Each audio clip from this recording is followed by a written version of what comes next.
Well, thank you very much, Professor Raska. It's a pleasure to be here, and my really big thanks to RSIS for the kind invitation for me to come here, and especially thank you for all coming today despite the virus. It's a big challenge. You know, we were supposed to do a public forum, but I think having a nice cozy group like this is even better. So nobody likes to stand up in a big auditorium, but so we can have I'll give a little bit of introduction, and then we can have a discussion. Certainly I would like to hear your views on what's been happening. So the last time I was in Singapore was actually June of 2018. I had just left the State Department, and the reason why I left the State Department, we can go off the record, so that will remain an off-the-record discussion. So I left the State Department in May, and then of course in June you hosted, it could be considered a historic summit meeting between U.S. President Donald Trump and North Korean leader Kim Jong-un. So CNN, the network, quickly signed me on to be their commentator, and so I could travel here and commentate from what's happening on the ground. And it's an interesting experience after being in government so long, to be sitting and to be trying to give an instant analysis of what is happening. Because in the government, your job is to protect information, while in CNN, your job is to give information. So there was some adjustment, but I felt it went well. To me, the most surprising thing about the summit was how much the North Korean leader asserted himself and became a kind of a figure that we see him today, which is a regional leader, regional character, and someone that leaders like Xi Jinping, Donald Trump wants to meet, as well as Putin. And this is a young man. He's 34, 35. And before the Singapore meeting, we essentially knew him as a young man, not tested, with a funny haircut, but afterward he kind of emerged on his own. And I think you can genuinely say that between Singapore meeting and now, he has become, in the eyes of at least many international observers, a legitimate, even respected personality. And during that time, he met with Donald Trump on 3 occasions. He met with Xi Jinping on 4 occasions. He met South Korean leader a few times. And you have in Japan, Prime Minister Abe begging to meet him, but he keeps on saying, it's not your turn yet, and of course he met Putin once too. And so I would say that this has been significant time of gains, diplomatic gains for North Korea. And so I think we need to do a little bit assessment of where we are, where we are going, and what the prospects are, especially given the US elections.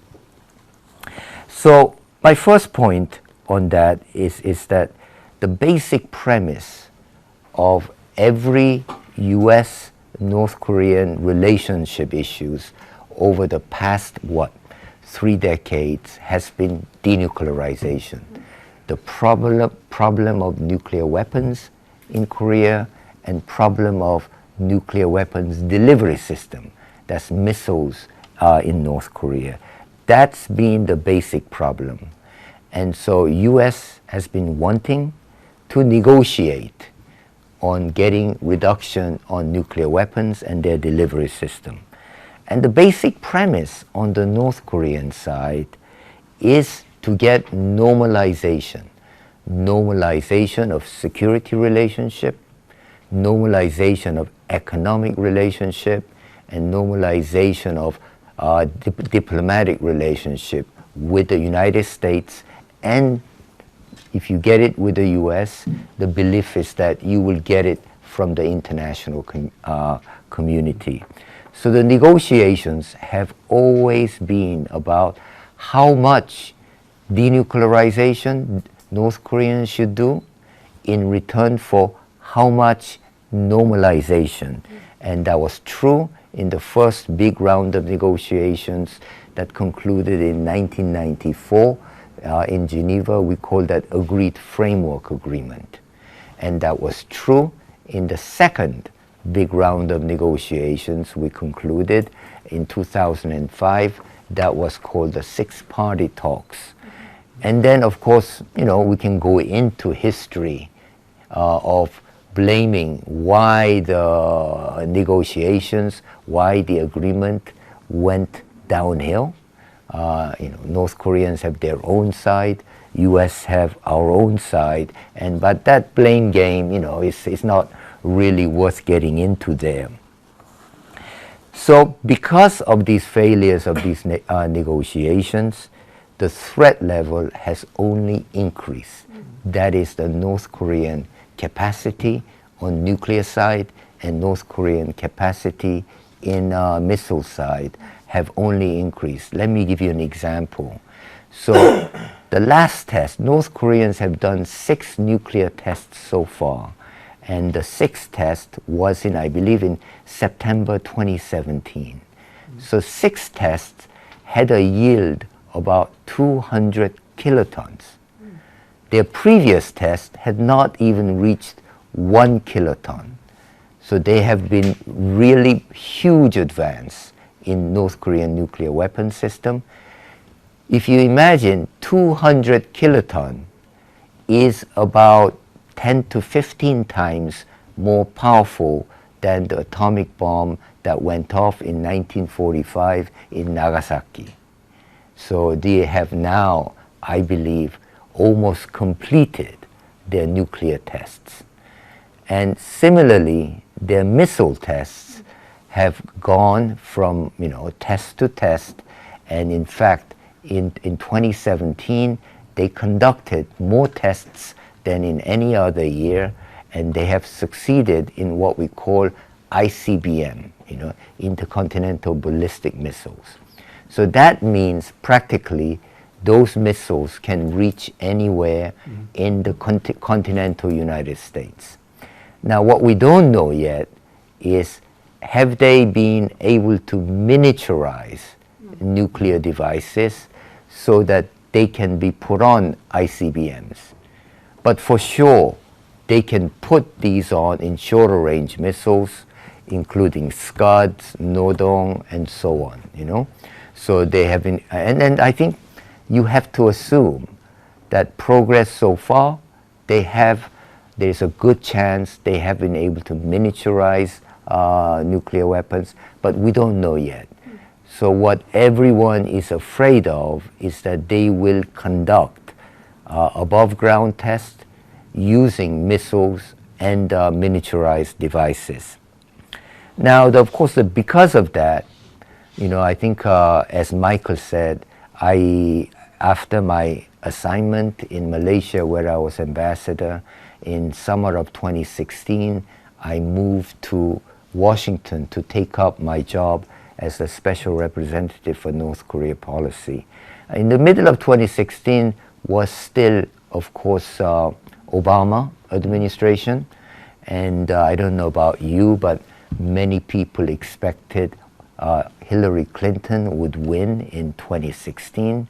But elections, have ways of surprising you, and in fact, Donald Trump won. And frankly, I thought I would be out of a job, but they left me there. Maybe they didn't know I was there, And so I continued on the Trump administration for another, 18 months or so. So Donald Trump is a very unpredictable and I would say mercurial character. And his initial reaction on North Korea was to go full strength on what we call maximum pressure, you know. And this happened throughout 2017. And of course the rhetoric coming out, both on Trump's side and Kim Jong-un's side, was really beyond the pale, you know, something we've never heard before. I mean, these kind of insults, you know, you might see in playground. And so I was very worried as this military tensions heightened. It wasn't as though I was worried that one day Trump or Kim Jong-un would get up and decide it would be a fine day to push the button. No, I wasn't worried about that. I was worried that as tensions increase, that there would be an accident, you know, accident of some kind.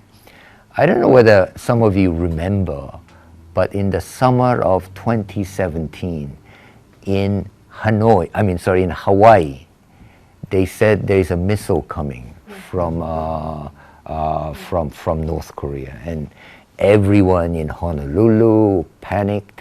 And of course, I soon found out this was a false alarm, right? But, you know, it got me thinking, what if this kind of false alarm went the other way? That is, North Koreans get a false alarm saying there is a missile coming from somewhere in the United States. Now, they don't really have a backup system, you know, to say this is a false alarm. And so they might react very badly, very aggressively. So those are the things I was worried about. You know, accidentally, as we have more military exercise, they get closer to an accident. So that throughout 2017, there were really bad tensions. And so to me, it was a big relief when the United States decided to have the summit meeting in Singapore. I think the summit meeting in Singapore was successful. I mean, there are some critics saying that it was not specific enough, but you really don't expect the first meeting between the two leaders to be very specific. But if you look at the summit documents, it actually lays out a path ahead, you know. Number one, the two leaders agreed that relations should improve. Number two, two leaders agreed that they should reach a peace kind of agreement to end the Korean War, which, as you know, ended in a ceasefire arrangement, or what's called an armistice arrangement.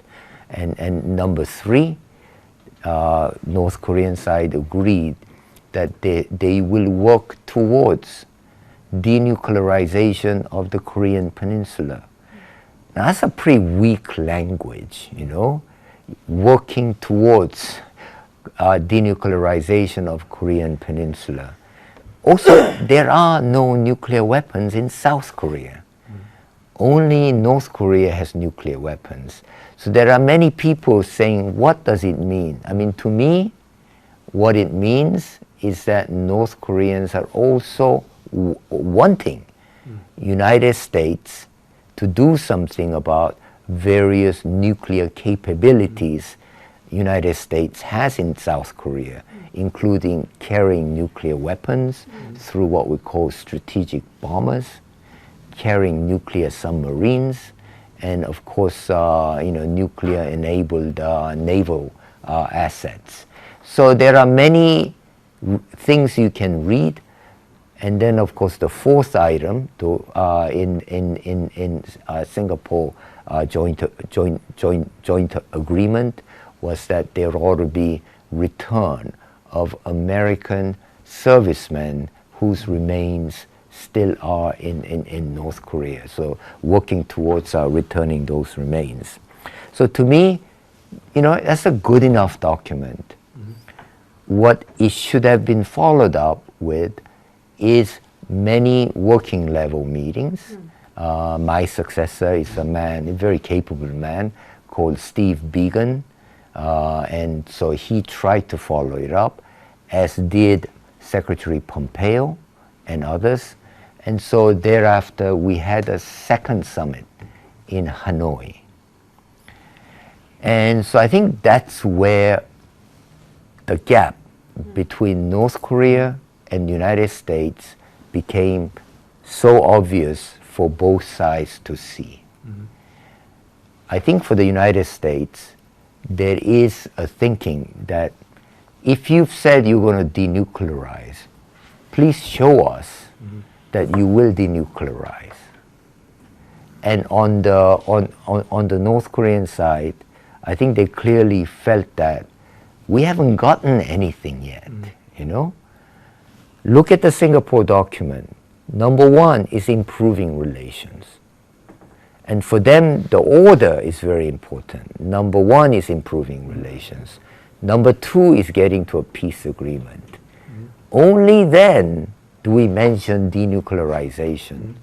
So you're telling me we should denuclearize first, and then you will think about doing one or two. No, it doesn't go that way. Number one first, number two, number three, and so on.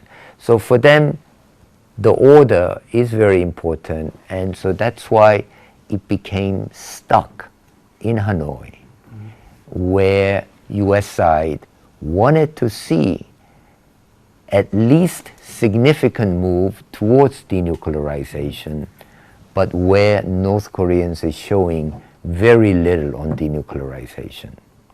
And in return, they essentially wanted economic normalization, which is lifting of the sanctions.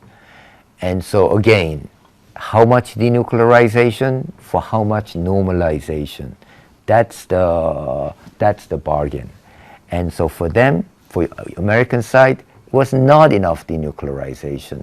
In fact, what North Korean side promised was that we will denuclearize, or we will disable and dismantle what's called Yongbyon facilities. And those are what we would call declared facilities. They are mostly plutonium facilities. There are some enrichment facilities, and there are some reprocessing facilities. I mean, we know already what's there. And the problem is that those facilities have been North Koreans had agreed to give them up in agreed framework and also in six-party talks. And this is why you hear so many people, characterize saying that US side will not pay for the same horse third time, 3 times. And so for Trump to come back with that kind of deal, but give in on sanctions would have been, I don't think, Washington community as a whole could have accepted it, But North Koreans, for whatever reasons, were led to believe that could be the deal. And here, you can blame why they got such a misunderstanding. I mean, I think it's clearly because there was not enough homework, by the US side and by the North Korean side. You cannot do a summit meeting and start negotiating these items then. You really have to have basic contours of agreement. So we're back, essentially. Sanctions continue. Sanctions continue, and meanwhile, there has been no let-up in North Korean production of nuclear devices or their missile test. I mean, if there is one thing I think we can say is yes, tensions are down, but two sides are nowhere near reaching an agreement. So that's where we are in the stalemate so far. And I mean, where do we go from here? Well, there are basically, I would say, 4 options where US side could go from here. Number one is US side needs to think about, is insisting on complete denuclearization, is it just a pipe dream? you know. Are they really going to give up nuclear weapons?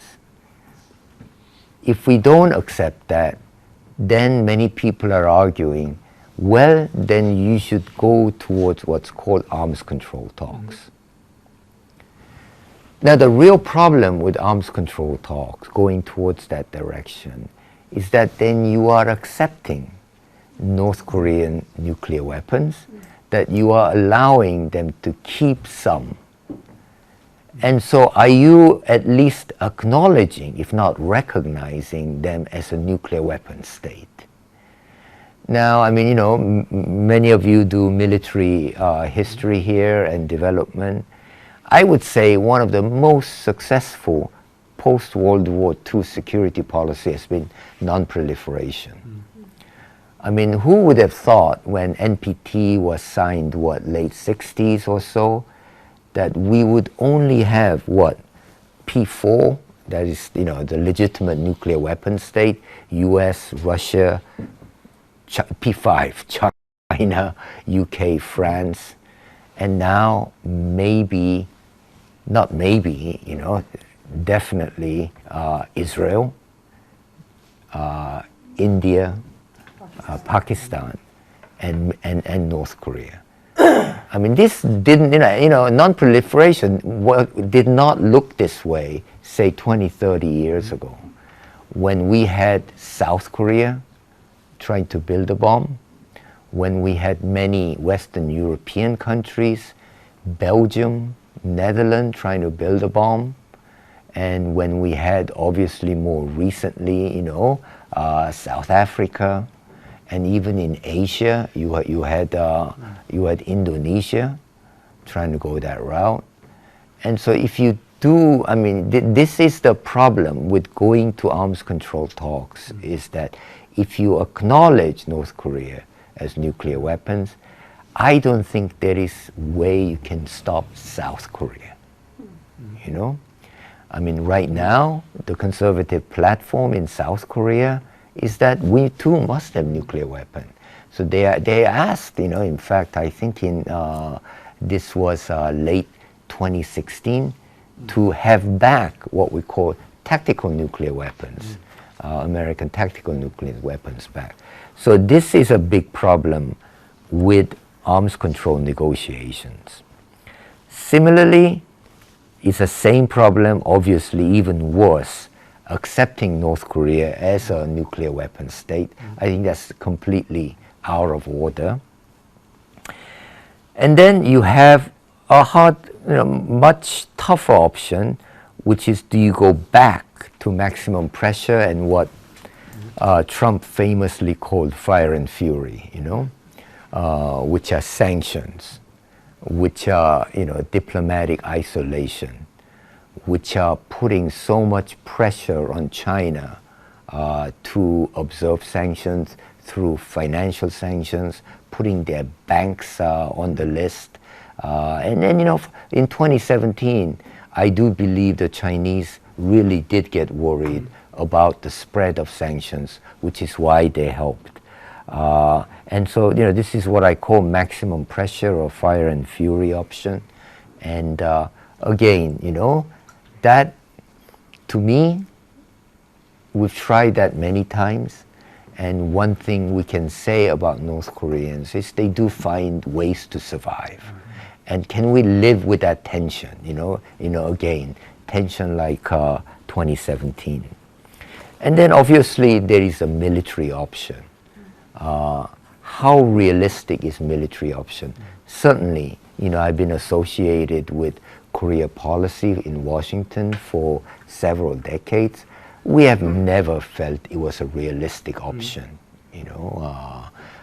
This, you know, within minutes, there will be so much missile attack from North Korea to South Korea, as well as to Japan.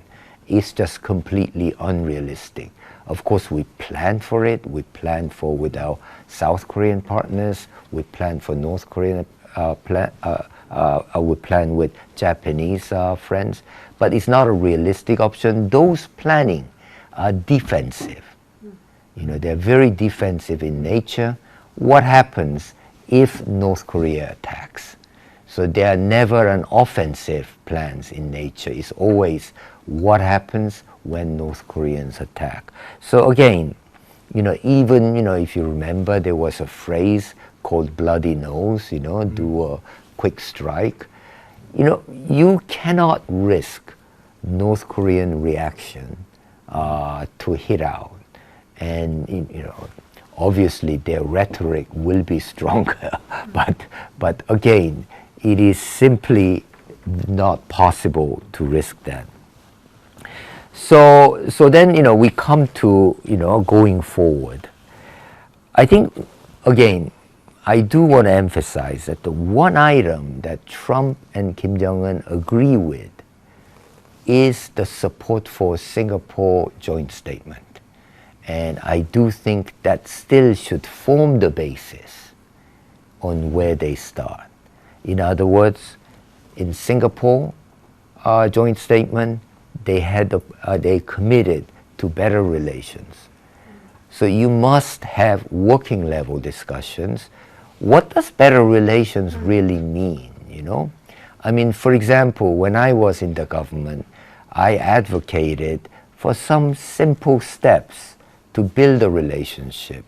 One such step is for US and North Korea to exchange liaison offices, diplomatic liaison offices. If you remember, US did that with China. Initially, we opened the diplomatic liaison office, I think in the 70s.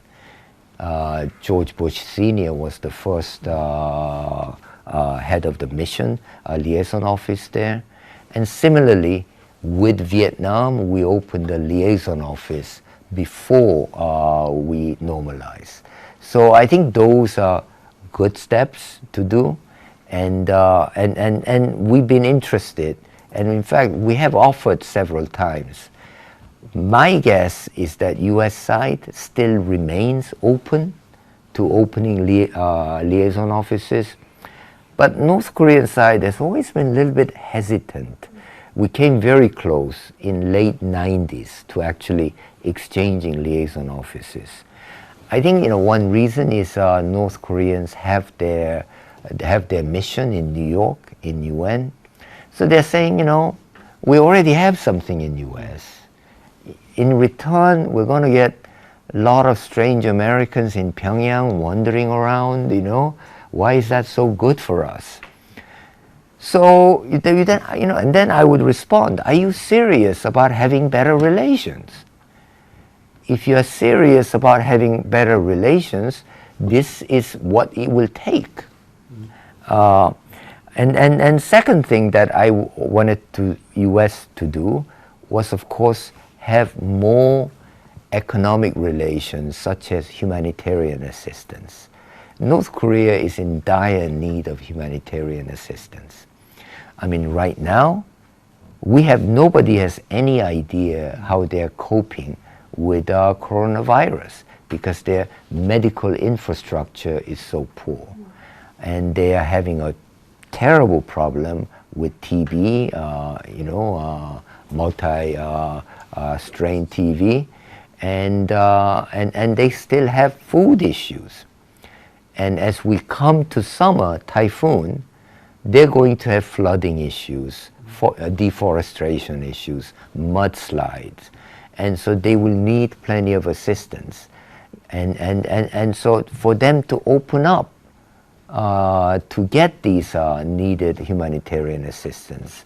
And this is also, of course, a lot of it can be provided by South Korea.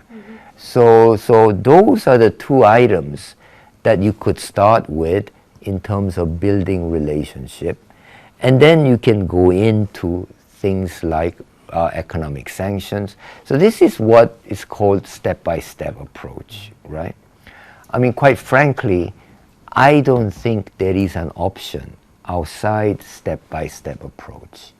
The idea that you will do a big deal, in one go is completely unrealistic. There is no trust. There is no confidence in each other.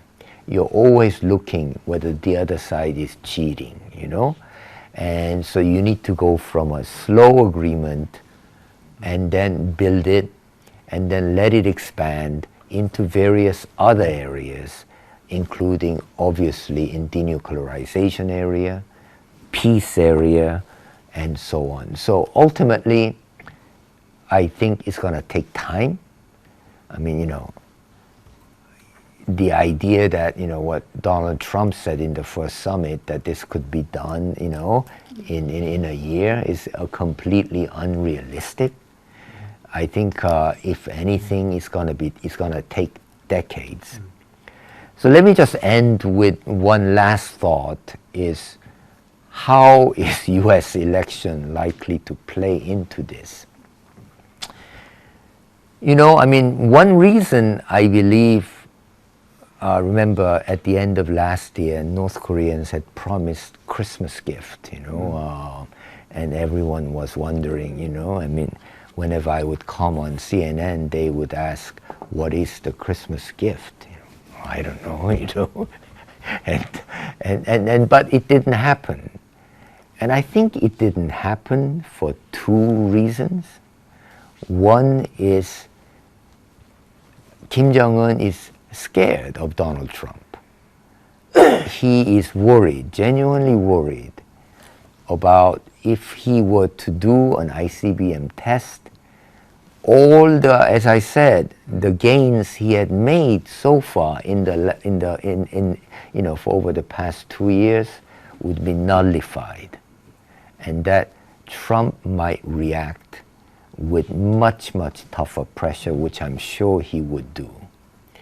And then around the same time, there was this, drone killing of the Iranian chap, Soleimani. And again, this shows kind of an unorthodox nature of what Trump does. And so again, I think that has worried him significantly, that there was no Christmas gift. I do believe third factor could be some Chinese restraint. So at least we passed that. Now for Trump, the current situation is tolerable. North Koreans are not testing. They're not testing nuclear devices. They're not testing missiles. So he can say at least, because he's been saying that without him there would have been a war. I think it is tolerable for him. It's tolerable for him until the election. My question is it tolerable for Kim Jong-un to just let it go, for another year or so? For him, it is little uncertain what will happen in November. If Trump wins, either Trump can make a deal or he can come back. Look, Trump would be liberated from re-election. He would be liberated from impeachment. So I think he will have so much leverage that he could bear, he could really put some pressure on Kim Jong-un, and he doesn't want that, And then if the Democrat was to win, I'm pretty sure Democrat would go, any Democrat, whether it's Biden, Warren, or even Sanders, they will have a whole review of North Korea policy. This is what we do each time there's change in administration. And only conclusion, if you have a review, is to go back to maximum pressure. There is no way a review will conclude, oh yeah, let him keep nuclear weapons. It's not going to happen. It will go back to sanctions. It will go back to pressure. And that's not good for him either, So my own guess, and I'd like to hear your views, is that there has to be some kind of interim agreement before the U.S. elections, so that whether Trump wins again or Democrat wins again, the agreement can continue. That's my hope, at least anyhow, that there is an interim agreement, a placeholder agreement that will allow the current situation to go a step beyond where we are and at least promise there will be a negotiated agreement thereafter. So, Michael, with that, why don't we hear our wise group?